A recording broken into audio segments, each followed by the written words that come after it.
मैं हूँ Mohinderjeet Singh, J&K college teacher association Jammu wing की तरफ से अपनी मांगों के लिए यहाँ पे पहुँचे हैं। इनसे जानेंगे क्या कुछ मांगे लेके आते हैं। सर, ये हमारे कुछ इश्यूज थे जो कि हम बड़ी देर से अपने गवर्नमेंट के पास, जैसे कि जो हमारे नुमाइंदे हैं, जैसे कि हमारे एडवाइज़र्स हैं, के शर्मा सर थे, खुर्शीद गनई सर थे, उसके बाद भटनागर सर, हम इनके पास जा रहे हैं। हमारे जो इश्यूज़ हैं, एक है हमारा इंक्रीमेंट, एडवांस इंक्रीमेंट्स का इशू, एक हमारा जो मॉनिटरी बेनिफिट जो डीपीसी होती है और डीपीसी हमारी जो टाइमली नहीं होती है, और एक हमारा जो एसआरओ जो बड़ी देर से पीएससी में पिछले मार्च 2020 से वहाँ पे है, उसको फाइनलाइज नहीं किया जा रहा। कहीं ना कहीं हमारे टीचर्स को नुकसान हो रहा है। जैसे कि मैं आपको एडवांस इंक्रीमेंट्स के बारे में बताता हूँ कि ये हमारे को पहले मिलते थे, लेकिन जब सेंट्रल गवर्नमेंट ने इनको 7th पे कमीशन की जब रिकमेंडेशंस आई, उसमें इनको विड्रॉ किया गया। तो हमारी स्टेट गवर्नमेंट ने भी इनको विड्रॉ किया और हमारे को इसकी रिकवरी हुई। तो हमने उस समय कुछ नहीं कहा, हमने भी ठीक है उसको एक्सेप्ट कर लिया और हमने जो हमारे से रिकवरी हुई हमने वो कर दिया।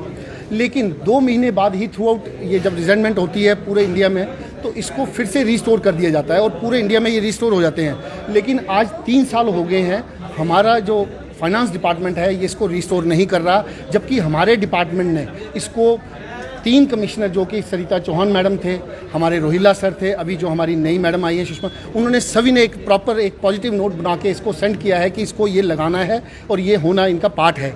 लेकिन आई डोंट नो क्यों नहीं हो रहा, जबकि ये 2021 में एक मीटिंग होती है जो कि मिनट्स ऑफ मीटिंग भी आते हैं, जिसमें हमारे फाइनेंस कमिश्नर के साइन हैं, जिसमें हमारे कमिश्नर सेक्रेटरी के साइन हैं, जिसमें हमारे डायरेक्टर कोर्ट सभी के साइन हैं इसमें।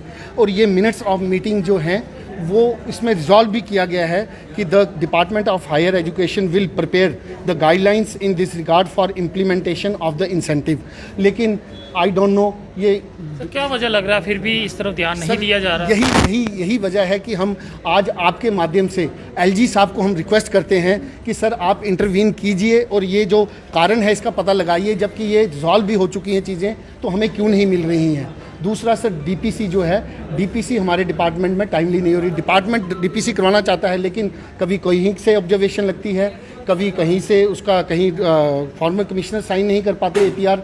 तो ये सब चीज़ें ऐसा होता है कि लिंग अराउंड होती है। और जब डीपीसी होती है, पिछले साल जब डीपीसी हुई तो उसमें अपने ही हमारे यूजीसी रेगुलेशन को वायलेट किया गया। हमारे अपने ही स्टेट एसआरओ जो 284 है उसको वायलेट करके इन्होंने instead of date of eligibility की जगह देने की बजाय हमें नोशनली दिया गया, जो कि बिल्कुल यूजीसी रेगुलेशन के अगेंस्ट है। तो वो हम चाहते हैं कि जब भी हमारी डीपीसी हो, अब नेक्स्ट हम अपने एडमिनिस्ट्रेटिव सेक्रेटरी मैडम से रिक्वेस्ट करते हैं कि हमारी ये जो डीपीसी हो ये मॉनिटरी बेनिफिट के साथ हो और हमारी हर 4 महीने बाद एक डीपीसी डिपार्टमेंट में होनी चाहिए। अब जो एक इशू है वो है हमारा स्टडी लीव का, तो मुझे लगता है अमित जी बोलेंगे। बेसिकली आप सभी जानते हैं कि जैसे हायर एजुकेशन जो है that is an arena of knowledge production और नॉलेज डिसेमिनेशन। तो नॉलेज प्रोडक्शन के लिए बेसिकली रिसर्च जो है दैट इज़ वेरी इंपॉर्टेंट, और हायर एजुकेशन बना भी इसी के लिए है।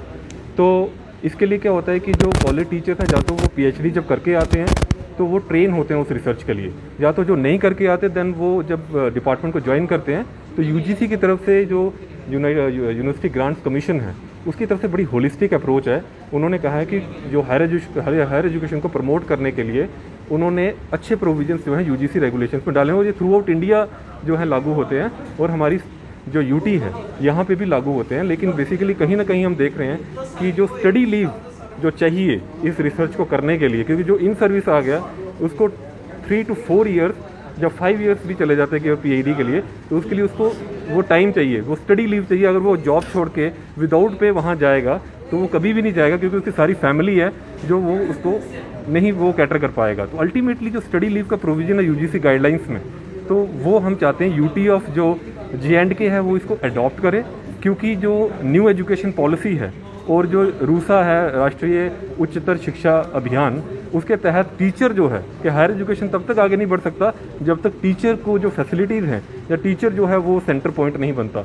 तो हम एलजी साहब से यही गुजारिश करेंगे कि वो डायरेक्शन दें कि ये वाली चीज़ जहाँ पे इम्प्लीमेंट की जाए, क्योंकि हमारा हायर एजुकेशन डिपार्टमेंट तो विलिंग है, लेकिन जब ये कंकरेंस के लिए बाकी डिपार्टमेंट्स में जाता है फाइनेंशियल के लिए, खासकर फाइनेंस डिपार्टमेंट में, तो कहीं ना कहीं वहाँ पे रुकावट बनती है। तो हम चाहते हैं कि सभी डिपार्टमेंट आपस में कोऑर्डिनेशन में काम करें, ताकि जो हायर एजुकेशन का मकसद है नॉलेज प्रोडक्शन और नॉलेज डिसेमिनेशन का, वो पूरा हो सके। तो हमारे साथ इस समय जे.एंड.के कॉलेज टीचर एसोसिएशन अपनी मांगे लेके यहाँ पे आए और ऑनरेबल एल.जी. मनोज सिन्हा तक बात पहुँचाने की कोशिश की जा रही है और जल्द से जल्द प्रशासन को भी चाहिए कि इनकी मांगों की सुध ले और इनकी लंबे समय से पेंडिंग मांगों को है वो पूरा किया जाए। फिलहाल देखते रहें जे.के चैनल। मुझे और मेरे कैमरा पर्सन अश्वनी को दीजिए इजाज़त। नमस्कार।